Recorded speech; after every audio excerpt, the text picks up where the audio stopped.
અંગ્રેજી વિષયના નવા લેક્ચરમાં ફરી એકવાર આપણે સૌ મળીએ। આજે આપણે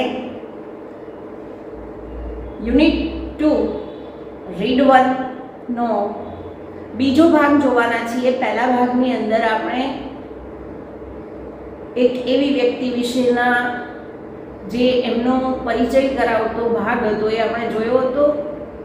Walt Disney, cartoon maker, cartoonist જેને કહીએ, અને એમના વિશેની થોડીક બાબતો આપણે જોઈ હતી કે એ રોય ડિઝનીના ભાઈ, બંને ભાઈ છે એ સ્ટુડિયોમાં કામ કરતા, અને વોલ્ટ ડિઝની છે એ જુદી જુદી વ્યક્તિ માટે એનું વ્યક્તિત્વ કેવું હતું એની ચર્ચા આપણે કરી હતી। આમ સરેરાશ જોઈએ તો વોલ્ટ ડિઝનીનું જે વ્યક્તિત્વ છે એ એકદમ જટિલ હતું, પણ અલગ અલગ વ્યક્તિઓ માટે એ અલગ અલગ રીતે વર્તતો હતો એ આપણે જોયું। આજે આપણે જોવાના છીએ page number 12, second paragraph. As far as back I can remember, Walt was drawing. મને યાદ છે ત્યાં સુધી ભૂતકાળમાં વોલ્ટ ચિત્રો દોરતો। The first money he ever made was a nickel for a sketch of a neighbor's horse. The first money, પહેલો રૂપિયો, પૈસો, માણસને પોતાની પહેલી કમાણી વધારે યાદ રહે છે। પોતાની આપ કમાઈ, પોતાની મેળે મહેનત કરીને જે રૂપિયો કમાયો હોય અને એ પહેલો હોય ત્યારે એ ખૂબ જ યાદ રહી જાય એવી પળો હોય છે। અહીંયા હી એવર મેડ, જે પહેલો રૂપિયો તે કમાયો હોય એ હતો વોઝ નિકલ, એટલે 5 સેન્ટનો સિક્કો। શરૂઆત માણસની આવી જ હોય છે કે શરૂઆતથી કોઈ માણસો ઢગલાબંધ રૂપિયા કમાવાની શરૂઆત નથી થઈ જતી, પણ ધીમે ધીમે એમાં વધારો થાય। એટલે અહીંયા એણે પહેલો પૈસો જે કમાયો હતો તે હતો એક નિકલ, એટલે કે અમેરિકન ડોલરનો એક 5 સેન્ટનો સિક્કો જે છે। For a sketch of neighbours horse, શેના માટે આ રૂપિયો એને મળ્યો હતો? સ્કેચ ઓફ નેબર્સ હોર્સ, પડોશીના ઘોડાનું સ્કેચ, રેખાચિત્ર। પેઇન્ટિંગ, ડ્રોઈંગ એ વસ્તુ જુદી છે, સ્કેચ રેખાચિત્ર। તો તેણે પોતાનો પહેલો પૈસો જે કમાયો તે પડોશીના ઘોડાના રેખાચિત્રમાંથી કમાયેલો 5 સેન્ટનો સિક્કો હતો। તો how much money was he made with his first sketch? તો એના જવાબમાં આવે 5 cent or nickel. He studied cartooning in Chicago and then started a little animated cartoon company in Kansas City that flopped. He studied cartooning. તેણે કાર્ટૂનિંગ શીખ્યો in Chicago, શિકાગોમાં તે કાર્ટૂનિંગ ભણ્યો। એવું કહેવાય છે કે માણસને જેમાં રસ હોય એ વસ્તુમાં જ એણે આગળ વધવું જોઈએ। અહીંયા વોલ્ટને કદાચ નાનપણથી જ સ્કેચ બનાવવાનો શોખ હશે, અને એમાંય ખાસ કરીને પ્રાણીઓના ચિત્રો જે બનાવતો હતો, એટલે એમાં એને વધારે રસ હતો અને એમાં જ એણે પોતાની કારકિર્દી બનાવી। એટલે એવું કહેવાય છે કે માણસને જેમાં રસ હોય એમાં જો કામ કરે તો સફળતા આપોઆપ મળી જાય છે। એનું બેસ્ટ ઉદાહરણ આપણે એક્ઝામ્પલ જોઈએ ને તો 3 ઇડિયટ્સ મૂવી છે, લગભગ બધાએ જોઈ હોય છે। એની અંદર પણ આ જ વસ્તુ જે હું કહું છું અત્યારે એ વસ્તુ દર્શાવાય છે વિશેષ રીતે કે જે વ્યક્તિને જેમાં રસ છે એમાં કામ કરશે તો એ પોતાનું બેસ્ટ એમાં એપ્લાય કરી શકે।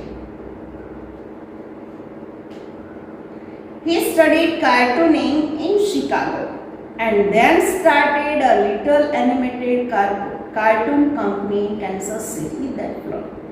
તેણે શિકાગોમાં કાર્ટૂનિંગ શીખ્યું અને એ પછી એણે એક નાનકડી એવી cartoon company animated cartoon company છે એ શરૂ કરી કેન્સસ સિટીમાં જે ફ્લોપ આપણે કહીએ છીએ ઘણીવાર નવું પિક્ચર આવે નવી મૂવી આવે અને લોકો જોઈને આવતા હોય તો આપણે પૂછીએ ભાઈ કેવું છે પિક્ચર મૂવી કેવું છે એટલે કહેશે કે હિટ છે ઘણીવાર એવું કહે છે કે એકદમ ફ્લોપ છે ફ્લોપ હિટ હિટ એટલે સુપર હિટ ઘણીવાર કહેતા હોય એકદમ સફળ સારું છે ઉત્તમ જ્યારે અહીંયા ફ્લોપ શબ્દ વાપર્યો છે ફ્લોપ્ડ નિષ્ફળ ગયેલું તો તેણે શિકાગોમાં કાર્ટૂનિંગ શીખ્યા પછી કેન્સસ સિટીની અંદર એક નાનકડી એવી એનિમેટેડ કંપની કાર્ટૂન કંપની શરૂ કરી જે નિષ્ફળ ગઈ. I was in Los Angeles when Walt, just 21, decided to try his luck in Hollywood. I was in Los Angeles. હું લોસ એન્જલસમાં હતો. When Walt is just 21. અહીંયા 21 શું છે એવું લખ્યું નથી પણ માત્ર 21નો હતો વોલ્ટ એટલે કે 21 વર્ષનો હતો. Decided to try his luck in Hollywood. Decided નક્કી કર્યું નિર્ણય કર્યો try luck નસીબ અજમાવવા try his luck પોતાનું નસીબ અજમાવવાનું તેણે નક્કી કર્યું. ક્યાં નસીબ અજમાવવાની વાત કરે છે ઇન હોલીવુડ. જ્યારે વોલ્ટ 21 વર્ષનો હતો ત્યારે તેણે હોલીવુડમાં પોતાનું નસીબ અજમાવવાનું નક્કી કર્યું. એ વખતે હું લોસ એન્જલસમાં હતો.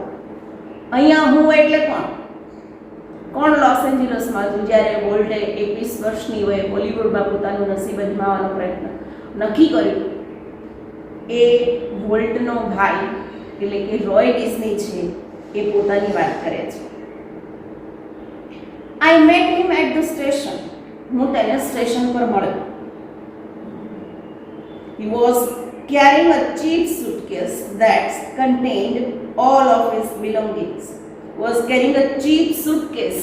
Suitcase અત્યારે કે બહુ ઓછી દેખાય છે. મોટા ભાગે આપણે બેગ થેલાનો ઉપયોગ કરીએ છીએ સુટકેસ એટલે એવી નાની પેટી.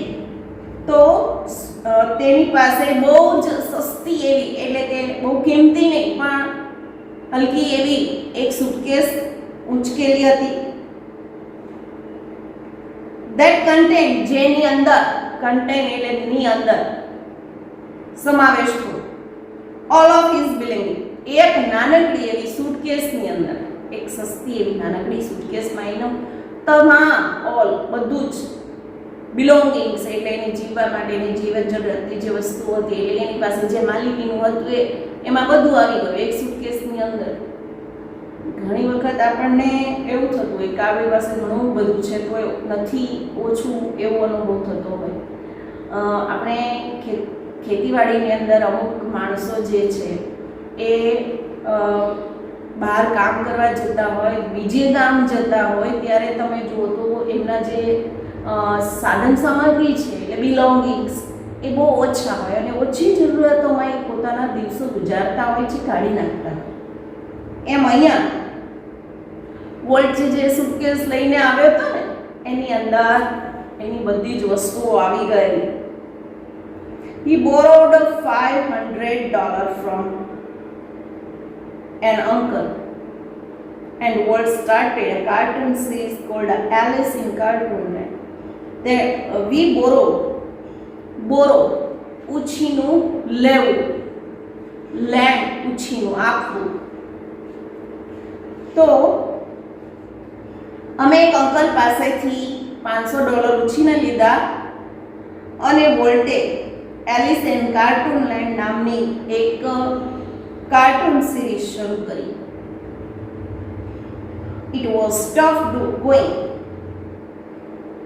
અઘરું હતું, મુશ્કેલ કામ હતું. Walt did all the animation and I cranked the old-fashioned camera. બધું જ એનિમેશનનું કામ વોલ્ટ કરતું and I cranked the old-fashioned camera. Old-fashioned જૂની પ્રણાલીનો એટલે જૂનો કેમેરો. ક્રેન્ક એટલે અહીંયા શરૂ કરવું. વોલ્ટ બધું એનિમેશન કરતો અને હું એ જૂનો કેમેરો લઈ અને તેનું શૂટિંગ ઉતારવાની શરૂઆત કરી. The Alice cartoons didn't make much of splash. So Walt started new series called Oswald the Rabbit. વોલ્ટે પહેલી સિરીઝ શરૂ કરી હતી એલિસ ઇન કાર્ટૂનલેન્ડ. પણ Alice cartoons didn't make much of splash. બહુ જાજી ચાલી નહીં, લોકોને પસંદ આવી નહીં. એલિસ કાર્ટૂન છે એ વધારે ચાલ્યા નહીં. So Walt started new series called Oswald the rabbit. એટલે વોલ્ટે ઓસ્વાલ્ડ ધ રેબિટ નામની બીજી એક કાર્ટૂન સિરીઝ શરૂ કરી. આ એની પહેલી નિષ્ફળતા. ને નિષ્ફળતા છે માણસને સફળતા તરફ લઈ જતી હોય છે. અહીંયા એના ઓસ્વાલ્ડ એલિસ ઇન કાર્ટૂનલેન્ડ નામની સિરીઝ છે એ નિષ્ફળ ગઈ, બહુ ચાલી નહીં. એટલે એણે નવી સિરીઝ શરૂ કરી જેનું નામ હતું Oswald the rabbit. Oswald did better. Alice cartoons કરતાં ઓસ્વાલ્ડ જે હતું રેબિટ એણે સારું કર્યું. But when Walt went to our New York distributor, પહેલી સિરીઝ કરતાં આ સિરીઝ છે થોડી વધારે સારી થઈ, પણ મુશ્કેલી ક્યાં પડી? પરંતુ જ્યારે વોલ્ટ અમારા ન્યુયોર્કના ડિસ્ટ્રીબ્યુટર પાસે ગયો for more money, he ran into trouble. શું કામ ગયો તો એ ડિસ્ટ્રીબ્યુટર પાસે ન્યુયોર્કમાં? વધારે પૈસા માટે જ્યારે વોલ્ટ ન્યુયોર્કના ડિસ્ટ્રીબ્યુટર પાસે ગયો ત્યારે તેને મુશ્કેલી પડી. શું મુશ્કેલી પડી એ જોઈએ. What kind of deal did you make, kid? I asked. મેં પૂછ્યું ભાઈને. એટલે કે રોય ડિઝનીએ વોલ્ટને પૂછ્યું. શું પૂછ્યું? આ તે કેવી તે ડીલ કરી છે ભાઈ? પૈસા લેવા ગયા એટલે ના પાડી દીધી હશે. We haven't got a deal, Walt admitted. એટલે વોલ્ટે સ્વીકાર્યું કે આપણી જે ડીલ છે એ સફળ થઈ નહીં. The distributor copyrighted Oswald and he is taking over the series himself. મુશ્કેલી એ થઈ કે ડિસ્ટ્રીબ્યુટરે કોપીરાઇટ ઓસ્વાલ્ડ, ઘણા પુસ્તકો અમુક લેખકો લખતા હોય, અમુક સિરિયલો છે, ટીવી શોઝ છે, પછી અમુક ફિલ્મો વગેરેની અંદર કોપીરાઇટ હોય, માલિકીના હક, એટલે એના સિવાય બીજું કોઈ એની કોપી કરી શકે નહીં. પણ અહીંયા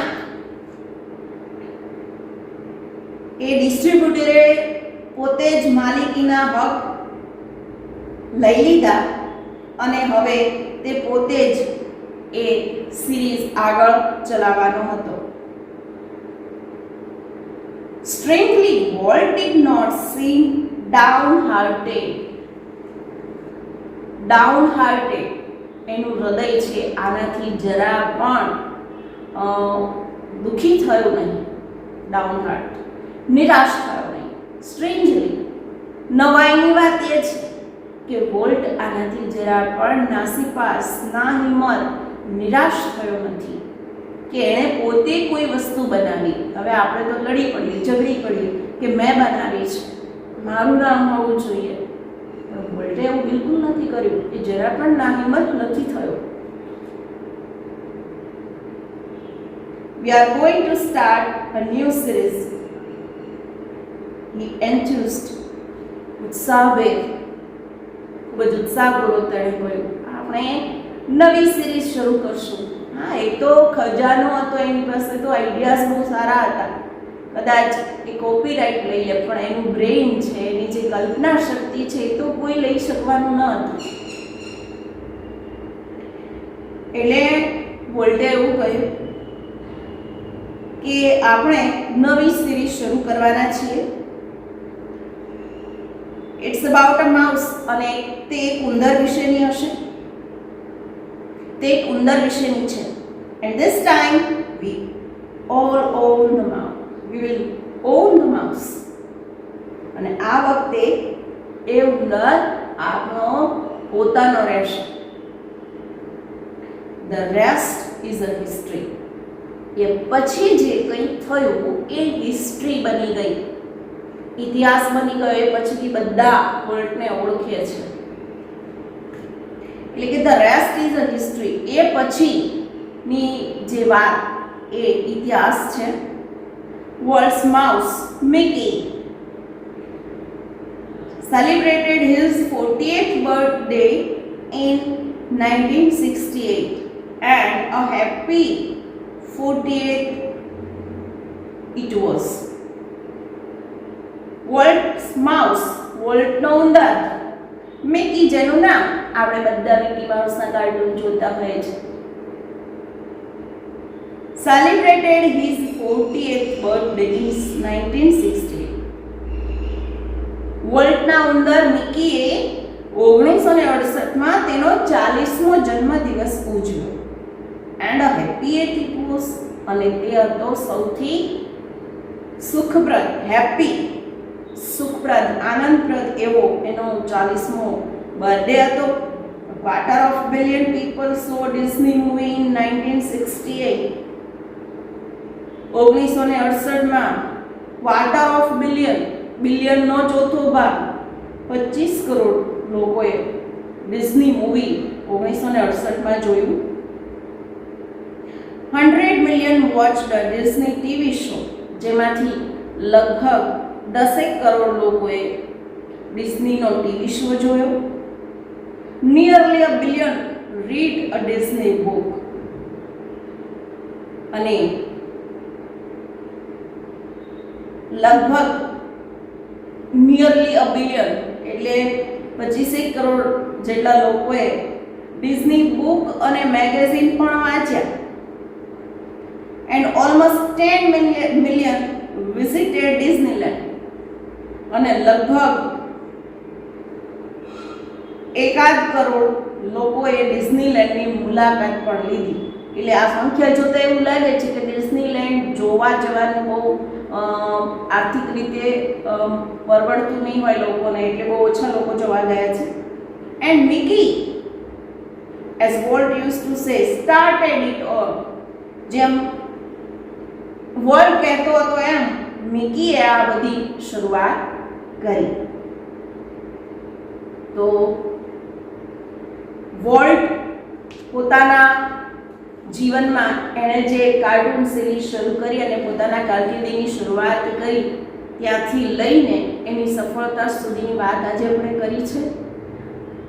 2 થી 3 વાર એને નિષ્ફળતાઓ મળી છે. ઓસ્વાલ્ડ ધ રેબિટ, એલિસ ઇન કાર્ટૂનલેન્ડ, આ 2 સિરીઝ છે. એની નિષ્ફળ ગયા પછી એમાં એમને સફળતા ન મળવા છતાં એ નિરાશ થયા વગર એ પછીની સિરીઝ પોતે શરૂ કરે છે, અને એ ઉંદર વિશેની હતી. અને એ પછીના કાર્ટૂન્સ આપણે બધા જોઈએ છીએ અને કેવા સરસ છે, કઈ રીતે એણે બનાવેલા છે એ પણ આપણે બધા એને ખૂબ માણીએ છીએ. કઈ રીતે લોકોએ એને વધાવ્યા અને કેવી રીતે એ ઉંદરને લઈને સફળ થયો એ આજના સેક્શનમાં જોયું. હવે પછીના લેક્ચરમાં આપણે આગળનો પાર્ટ જોઈશું.